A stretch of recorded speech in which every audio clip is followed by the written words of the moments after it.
Achilles tendon. The throw works just like a crowbar, where your leg is the lever and your hip is the fulcrum. The trick is positioning your body in just the right place. If you're just an inch off the placement of your thigh and hip, the amount of energy needed to throw an opponent can more than double. But performed correctly, Uchimata requires almost no energy, yet it can deliver up to 5,000 pounds of force.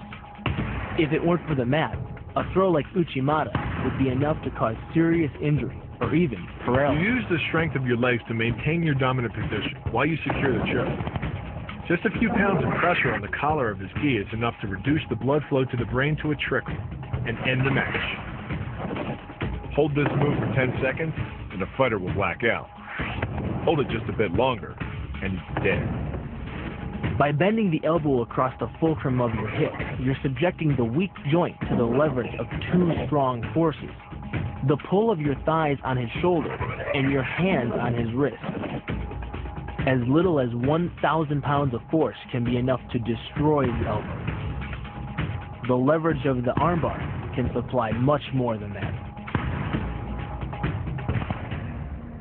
The sacrifice throw is a simple lesson in conservation of energy. The stronger the opponent attacks, the further he gets thrown. It works like a catapult, where your opponent's momentum supplies the counterweight. The faster he's going, the further he's going to fly, and the harder he's going to land. That land with the side, ball, or top of the foot.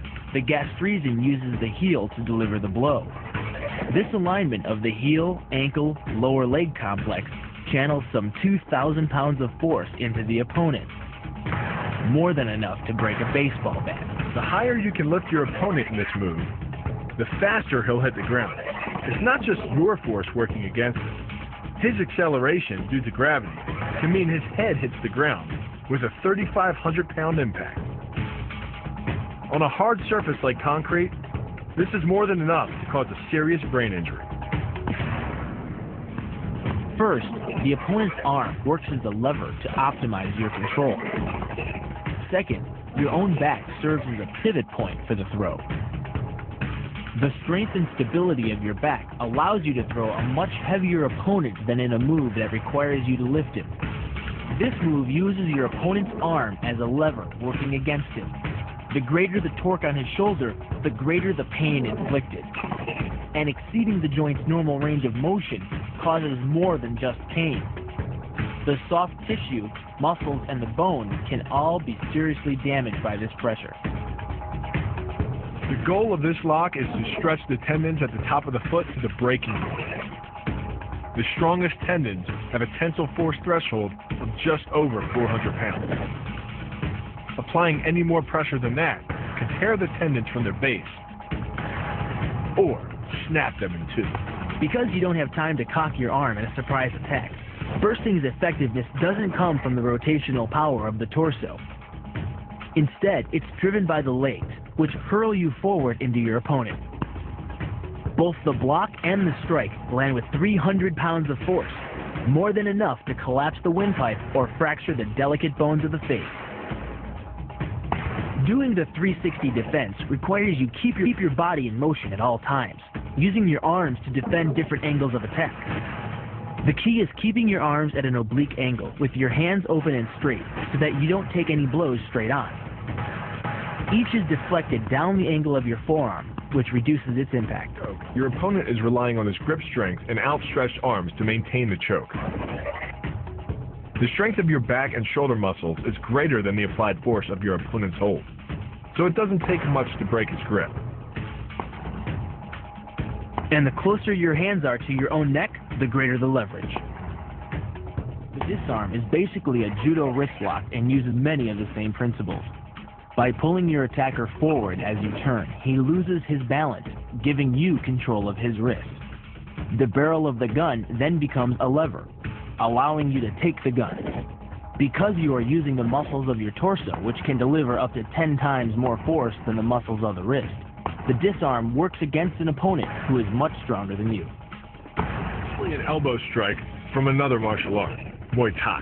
But because the metal doesn't deform on impact, like human bone, every ounce of power is channeled directly into your opponent's face.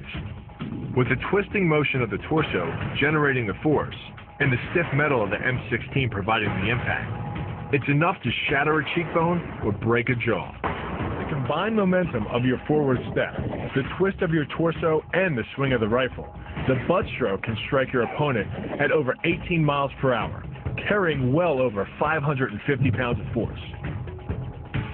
That's enough to drive a 16-penny nail through nearly 2 inches of pressure-treated wood. Add a follow-up slash and thrust with a bayonet, and the butt stroke becomes a real killer. But the real damage from the knee bar doesn't come from gravity. It comes from leverage.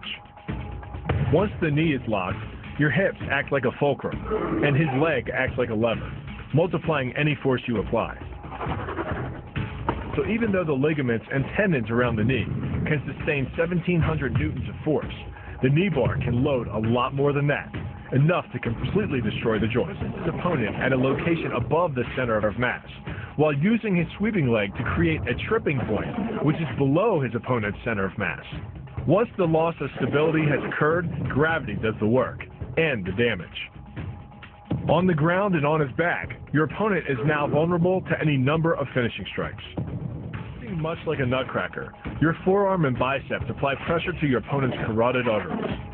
Located on either side of the trachea, these two arteries are the only way to get blood to the brain. It can take less pressure than squeezing an orange to stop the flow of blood to the arteries. And with no blood flow, the brain shuts down almost instantly. Fight over. Control of your opponent's leg, you turn his hip into a pivot point. And there are two forces being imparted about the pivot point, one by the arm above and one by the sweep below. These forces act as a couple, resulting in your opponent's rotation that slams him right to the deck. And given the speed of rotation and the force of gravity, that impact could cause permanent injury.